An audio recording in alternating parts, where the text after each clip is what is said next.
My name is Maina Kwela, and I lead the most amazing organization called Beautiful Gate. And Beautiful Gate is in Philippi East. It's affectionately known as BG. I want to say this is a creative place. This is a place where I can be a mom, everyone else can be part and parcel of the family. Today you can see we all like wearing green and black.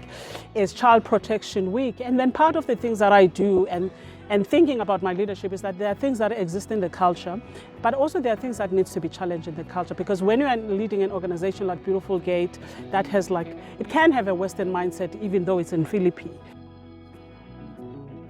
You need to lead among the people. You need to be sitting at the canteen, you need to be playing with kids, you need to be observing people when they think you are not observing them. Creating a space where there is no fear between senior management and middle management, but also between CEO and the people, is almost like you embracing yourself and say, learn with me, let's learn together, let's co-create this space. But a lot of women who are CEOs, they come as macho and be angry and no one can talk.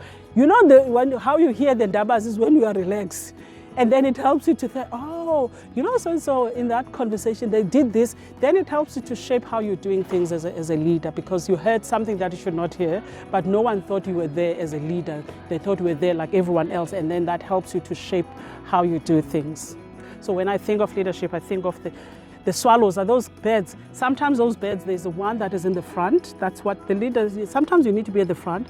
And sometimes there's these ones that are here. And then sometimes you need to sit on the sides and watch. And sometimes you need to right at the back. And then you're almost like having to move in all those kind of things. And in doing that, you are also like inviting others to shine when you are not able to. Or to say like, you know, even if I'm here, you can shine. Mama, it feels the same when you have your visitors on site and then you talk about the realities that happen in Philippi, and then it's uncomfortable truths that you are telling them, but it is the reality. The things that affect organizational leadership transition is expectations. Is the expectation of the person who is handing over, is the expectation of the staff, is also the expectation of the person who's taking the leadership. And I think when it comes to leadership, we always think that I need to be the previous person that was here. And how the staff will treat you, they will treat you based on that person's way of doing and a way of thinking. And for a couple of months or years, you are trying to redefine yourself and your own leadership. And then sometimes the fear of saying like, if I change everything in one day, the organization is going to fall apart. If I do this, so you have this constant fear of like, I want to make these changes. And sometimes we don't have enough freedom to just go and make those changes. However, cross-culturally, a white person can come here and take over and make all the changes, and all the staff will say, yes, ma'am, yes, sir. But when you, as a person of color, you do it, you all have your own inferiority complex. You have all your own fear, and societally, if there's such English, there's no expectation for you to change anything, because if you change anything, it means that everything is going to fall apart. And then you, as the leader, then you don't trust the instincts that you have and to make these changes, and you have to build the relationships and the buy-in before you make the decision. And that sometimes can take long for the impact to be seen and experienced. Because like I was scared. I was like, if I do this and then people take their money, I'm gonna look like I'm corrupt.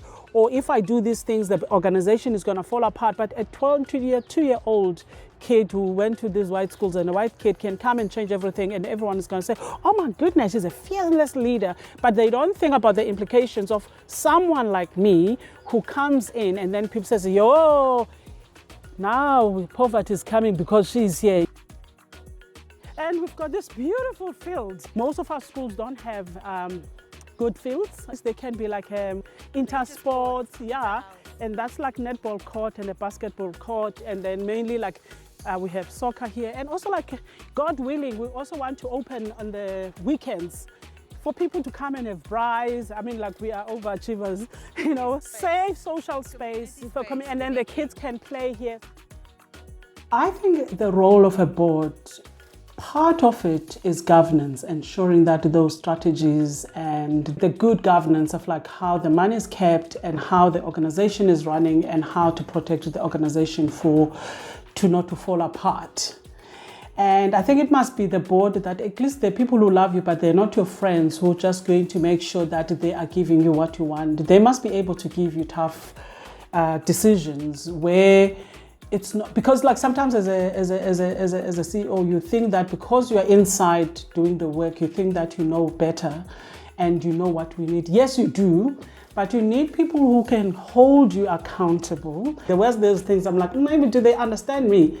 But when you have a board, it must be people that care about you as a leader, but they care about the sustainability of the organization, especially in the non-profit sector. Because if you have people that are driven by the charismatic vibe of the leader, what you are trying to solve, it won't work, because they're gonna always be driven by your passion and what you want. They need to take a step back and saying like, is the decision that we're making as a board, it will keep this organization running in the next 20 to 30 years. I have seen it everywhere in the non-profit, the founder syndrome, except at Beautiful Gate. And I'm gonna tell you why. Founder of Beautiful Gate, when he left, he left. He's a chairman, and he literally like let go of Beautiful Gate and did other different things. And that meant that any leader that runs Beautiful Gate, they have an authority to run Beautiful Gate without having a shadow. The founder syndrome is that it's hard. Also, like, I think it is harder for you as a leader who started this organization to see someone driving it in a different direction that you didn't think. Because when you say you want to hand over, you are not 100% really handing over if you're going to remain, because you would always want to say, we don't do things like this. This has never happened in my time.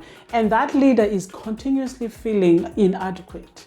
And I think the founders, when they let go, they must let go and go and find money for the organization to run and not be on the operations of the organization, because the new leader or the young leader would not be able to rise. The guy that I took over from, we still meet. I mean, he still does other things. But what has come, it has come to a point where we're both learning.